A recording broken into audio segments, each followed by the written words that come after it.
Welcome everyone to episode 176 of the Trust the Plan podcast. I'm Nick. And I'm Preston. And Jim is still right there. He's still okay. All good. Yeah. You might have to raise your voice a little bit so the mic can pick you up. So last week we talked about the CFP, right? Right. It seems just like a minute ago, yeah. but it was really last week. And that was big news, so congratulations once again. Yeah. But you have other big news to share, right? Yeah, my other big news is I just bought my first home in Plymouth, so it's literally like a 3-minute drive to Peak now. I take exactly 3 right turns, including pulling out of the driveway, so really nice. But it's exciting because it's a multifamily property. Okay, we'll get back to that in a second. So being so close, you might want to try a scooter, Maybe. Right? Our fans, they know about the scooter experience, and the weather's warming up. So have you thought about this at all? Have you considered it? I have not thought about a scooter. I have thought about biking, though. Yeah, that's good. Yeah. Get some exercise, right? Right, yeah. What's your exercise routine these days? Well, when I was living at the apartment, it was going on the treadmill a couple times a week because they had one in the complex, but now I need to sign up for a gym because I don't live at the apartment anymore. Very good, yeah. They lock you out now. Right. All right, so let's talk about the house for a minute. So it's here in Plymouth in the township, very close to work. I had a chance to take a look at it when you were going through the showing. Tell us about what you like about it and why you made an offer. Yeah, so I guess taking a step back is when I first started thinking about, what do I want to do for my first house and that sort of thing. I also had in my mind, I really want to get into rental real estate at some point. So then I started doing some research and I learned about something called house hacking. Let's make sure that we elaborate, that we Right. enunciate. House hacking, Yeah. H-A-C-K-I-N-G. Yeah. So why do I care about hacking my house? Right, so house hacking is when you buy a multifamily property and you live in one side and rent out the other side, or if there's multiple units, rent out all of the sides. Anyway, point is you're living in one side, collecting rent from the rest of the property, and using that rent to pay off most, if not all, of your mortgage payment. So it's a really good way to build wealth through paying off the house and owning property, and also not having to use as much of your cash flow as maybe normally you would have to. All right, so then the building itself, what did you like about it and how did you guys decide to make an offer? Yeah, so the building itself, it's actually pretty unique. It used to be a house and then a garage, and then the old owner built a breezeway connecting the two structures and, rebuilt the garage into essentially an apartment. So now the garage is a 1-bed, 1-bath with, kitchen, dining, all that. And then there's the breezeway, and then the other side is the traditional 2-bed, 1-bath house. So I really liked that, and me and my fiance, we don't need a ton of space right now, so we went and saw it and we said, the garage would be actually not bad for us because that's all the space we need, honestly. So yeah, then we're able to rent out the 2-bed, 1-bath side, which of course will bring in more rent. I can rent out my garage, I guess. Right, good. I haven't told anyone this yet. So I plug in the car into the garage, the 220 outlet. When I was on the World War II tour, my wife texted me and said that the garage was full of smoke and something's wrong with the car, the Charger.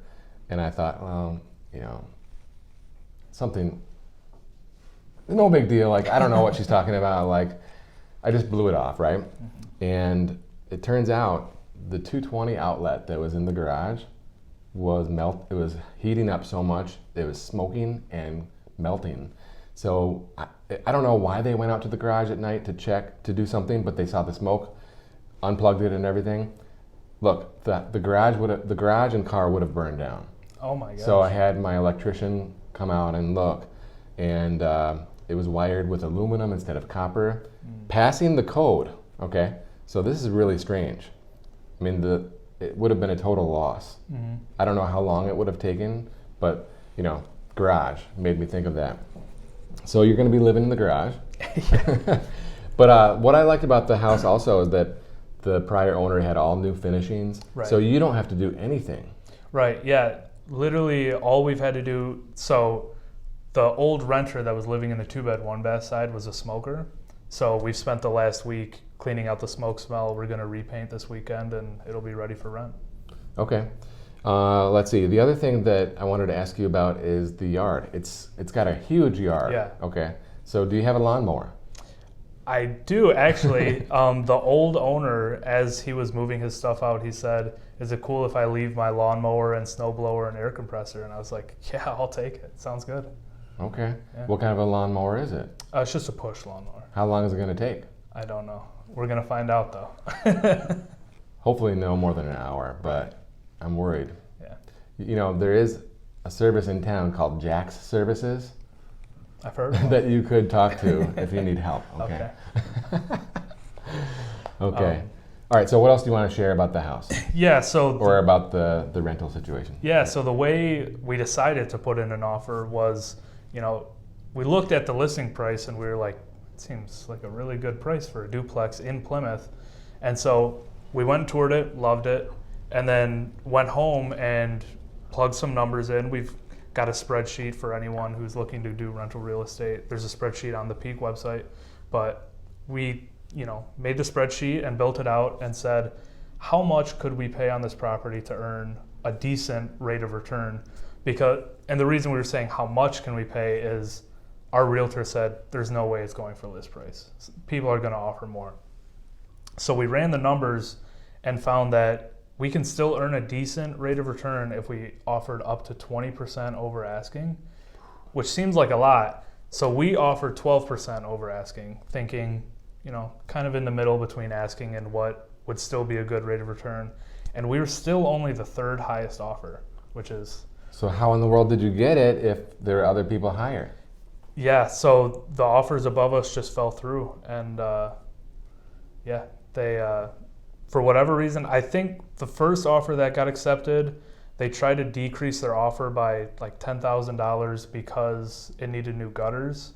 And the current owner was like, gutters aren't $10,000. I'm not taking that deal. So he just walked away and ended up going to us. The seller knew that they had more people waiting. Right. Yeah, like you. Right. Okay. Well, that's a great story. And for people that are looking to invest in rental real estate, we have a lot of experience in this area. So we're happy to consult, to be a sounding board. Your realtor should be your number one source, but we're happy to consult as well. And even though prices are high, rent is very high as well. So like he was saying, the math, it still works, right? It's not maybe 10% like it could have been 10 years ago, right? But it's maybe 8%. And that's a solid number. Yeah. Yeah. But let me say this, why should I take all the struggle and work and energy to get an 8% return when I can get like 4.7 in a money market? Put you on the spot. Yeah, I mean, money markets are nice now, but they're not guaranteed forever. Rates can fluctuate, and if you go through the struggle and run the math and find something that'll give you 8 forever, that's if you're collecting a reasonable amount of rent, if you can get 8 forever, that's very good. Good answer. I feel like a year from now, the money markets might be less if the Fed cuts. Whereas in Plymouth, it's a fabulous zip code. Right. The appreciation potential is strong. Multifamily has a tremendous bid underneath it right now. And 8% is like a 25-year rate of return number on the cash flow only, right? Plus appreciation. Right. Whereas, the cash is only 4.7 and it could be less. And finally, to put a nail in the coffin on this question, you can use leverage, okay? Right. So even though interest rates are higher, you can let the tenant pay off that mortgage for you. And now you only have to actually put down 20% or whatever, or less. Right. Yeah, it's a great opportunity. And another benefit of going through the struggle of having rental real estate is, pensions don't exist anymore for most people. So me and my fiance, actually she's a teacher, so she'll have a small pension, but we won't have necessarily the guaranteed income of the past. So once this is paid off, that's going to be our pension, right? Sounds like you got a winner there with your fiance. She's going to bring a pension into the equation. She's on board with rental real estate. She wants to live in the garage. I mean, like, sounds like a pretty good fit, right? Yeah. Actually, funny enough, it was actually her who wanted to live in the garage more than me. I was thinking maybe we should do the 2-bed side, but she was like, no, garage. I was like, okay. She's awesome. Yeah. Okay, well, I think that'll do it. Yeah. Congratulations on the purchase. Thanks. And the CFP as well. And I think that'll do it. If you want to learn more about rental real estate, check us out at peakwm.com, and we can schedule an appointment online or even having a second opinion on your financial plan and other investments.